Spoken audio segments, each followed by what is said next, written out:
Je suis désolé. Mais je ne veux pas être empereur. Ce n'est pas mon affaire. Je ne veux ni conquérir ni diriger personne. Je voudrais aider tout le monde dans la mesure du possible. Juifs, chrétiens, païens, blancs et noirs. Nous voudrions tous nous aider si nous le pouvions. Les êtres humains sont ainsi faits. Nous voulons donner le bonheur à notre prochain, pas lui donner le malheur. Nous ne voulons pas haïr ni humilier personne. Dans ce monde, chacun de nous a sa place et notre terre est bien assez riche. Elle peut nourrir tous les êtres humains. Nous pouvons tous avoir une vie belle et libre. Mais nous l'avons oublié. L'envie a empoisonné l'esprit des hommes, a barricadé le monde avec la haine, nous a fait sombrer dans la misère et les effusions de sang. Nous avons développé la vitesse pour nous enfermer en nous-mêmes. Les machines qui nous apportent l'abondance nous laissent dans l'insatisfaction. Notre savoir nous a fait devenir cyniques. Nous sommes inhumains à force d'intelligence. Nous ne ressentons pas assez et nous pensons beaucoup trop. Nous sommes trop mécanisés et nous manquons d'humanité. Nous sommes trop cultivés et nous manquons de tendresse et de gentillesse. Sans ces qualités humaines, la vie n'est plus que violence et tout est perdu. Les avions, la radio nous ont rapprochés les uns des autres. Ces inventions ne trouveront leur vrai sens que dans la bonté de l'être humain, que dans la fraternité, l'amitié et l'unité de tous les hommes.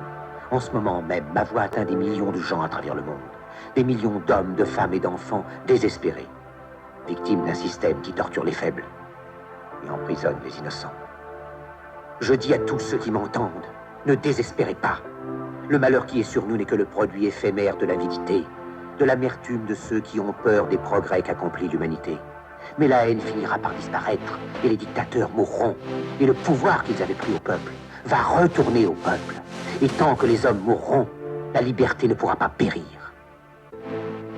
Soldats, ne vous donnez pas à ces brutes, à une minorité qui vous méprise et qui fait de vous des esclaves, en régiment toute votre vie, et qui vous dit ce qu'il faut faire et ce qu'il faut penser, qui vous dirige, vous manœuvre, se sert de vous comme chair à canon, et qui vous traite comme du bétail.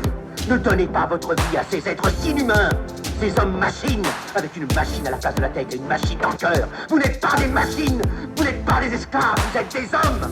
Des hommes avec tout l'amour du monde dans le cœur. Vous n'avez pas de haine, sinon pour ce qui est inhumain, ce qui n'est pas fait d'amour. Soldats, ne vous battez pas pour l'esclavage, mais pour la liberté. Il est écrit dans l'évangile selon saint Luc, le royaume de Dieu est dans l'être humain, pas dans un seul humain, ni dans un groupe d'humains, mais dans tous les humains, en vous. Vous, le peuple, qui avez le pouvoir de créer les machines, le pouvoir de créer le bonheur. Vous, le peuple, en avez le pouvoir de rendre la vie belle et libre, le pouvoir de faire de cette vie une merveilleuse aventure. Alors au nom même de la démocratie, utilisons ce pouvoir. Il faut tous nous unir. Il faut nous battre pour un monde nouveau, décent et humain, qui donnera à chacun l'occasion de travailler, qui apportera un avenir à la jeunesse et à la vieillesse la sécurité. Ces brutes vous ont promis toutes ces choses pour que vous leur donniez le pouvoir. Ils mentaient.